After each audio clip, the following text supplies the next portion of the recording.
میرے عزیزو، یہ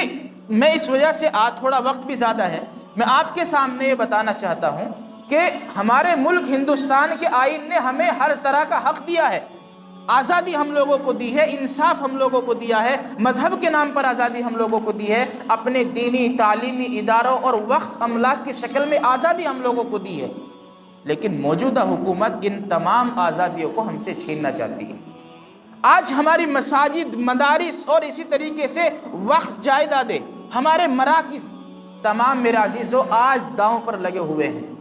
اور اس وقت میں ہمارے علماء کرام نے ہم لوگوں کو ایک آواز دی ہے، اور اس آواز پر ہمیں لبیک کہتے ہوئے 3 تاریخ میں وہاں پر حاضری دینی ہے، اور اس کے لیے آپ کے سامنے پہلے بھی یہ بات رکھی گئی ہے۔ میرے عزیزو، آج ہمارے لیے ہماری شریعت کا مسئلہ ہے، آج ہمارا قرآن، ہمارے رسول اللہ صلی اللہ علیہ وسلم کی تعلیمات، ہماری مساجد، مراکز داؤں پر لگ چکی ہے، اور ساری چیزیں داؤں پر لگ چکی ہے۔ اگر جمہوری ملک میں اگر آپ اس حق کا استعمال نہیں کریں گے تو یاد رکھنا چاہیے، جب تک انسان کا حق ہاتھ اٹھا ہوا ہے تو جمہوری ملک میں اس کے وجود کی قیمت ہے، جب انسان کا ہاتھ نیچے ہو جائے گا تو پھر اس کی کوئی قیمت نہیں ہوگی۔